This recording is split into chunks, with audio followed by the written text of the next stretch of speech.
Hello and welcome back to my channel. You are watching She TV, the place to be for all the random things that I love to talk about. Today I'm going to be talking about my business in Puerto Rico, San Juan, Puerto Rico. It is called San Juan Paint and Sip. Although if you find it on the internet you might see it as San Juan Sip and Paint, but I digress. We're getting off the topic. Today I want to celebrate one of the best achievements I think I've had to date that I've been working on clearly since the beginning of starting being a business owner.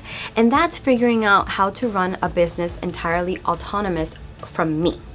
I think that ultimately should be any business owner's goal, is to own a business that can run and operate and put money in your pocket autonomously, meaning that you're not going to have to put any effort into it.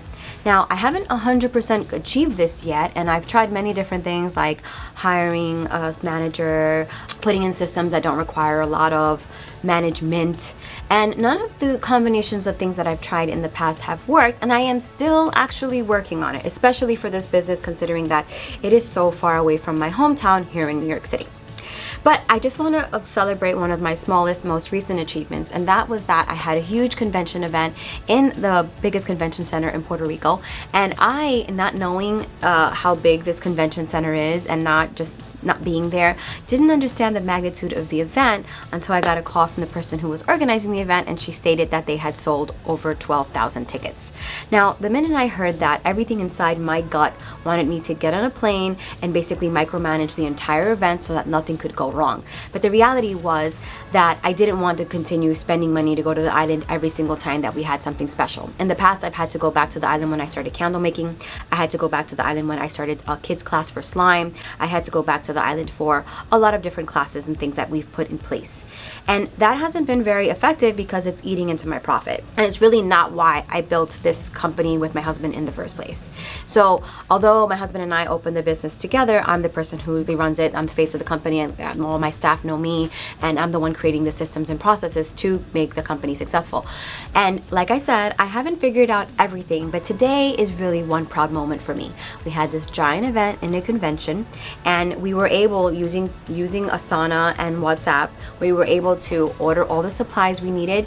Everybody on the entire team did their either micro or macro things to make this event successful, and I got a lot of feedback from all of the people that were involved that it was a very successful event. Although we didn't make a shit ton of money, I was able to get back the money that I spent to be at the convention. Our place was exposed to people who live on the island, which is a big goal of mine. I want to make sure that the company is geared towards people who live on the island, and of course towards tourism, which is people who are coming to visit us and maybe have absolutely no idea that we exist there. And so I just want to say to you that if you are going to be a business owner, or if you have being a business owner in mind, I want you to know that being a business owner is not about being the boss. It is not about spending your afternoons like a drug dealer at bars, drinking alcohol, and that is not the highlight of being a business owner. The highlight of being a business owner is first figuring out how to create systems and processes that will give you the independence to walk away and leave your staff and the customer satisfied with what they do every day of their life, or more than satisfied, but happy with what they do every day of their life, because the systems don't aggravate them and the processes result in a good product or service. So I could talk about this forever. I'm not an expert yet, clearly, but I have been in business or managing businesses now for about 17 years. And I could tell you the one thing that I've learned is that if you don't figure out how to do those systems and processes that basically make things dummy proof, everything else in your life or business are going to be very complicated. It consists of a constant hustle and make you feel tired and need to burn out. I know, because I've been through it. My last business, which was La Gringa, left me catatonic and like not able to do anything, and feeling like I was not a good business owner, when the reality was that I employed a lot of people. I probably employed over 200 people. I have made a lot of people happy because our restaurants did make people very excited, and people till this day still write me asking me for recipes from there. And I should probably make a video about those things so that you guys could have a clue about what I'm talking about.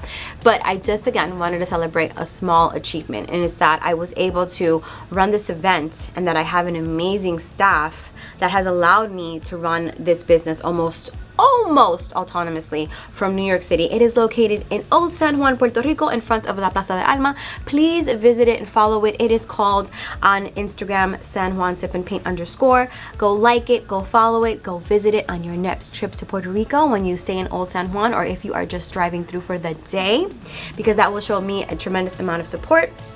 And think about it when you want to open your own business, that in the beginning you should be in the slums with your employees and you should be learning with your team what will make their life better and what will make your service or product better.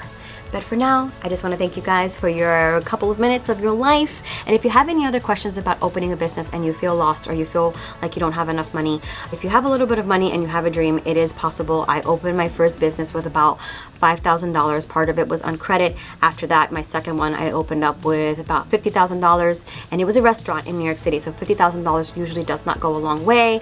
But if you have any questions about opening a business and you are on a very tight budget and you feel like you can't do it, I'm telling you right now, you can. And if you have any questions, please comment below and I will help you get that off the ground. Have a good day. Bye.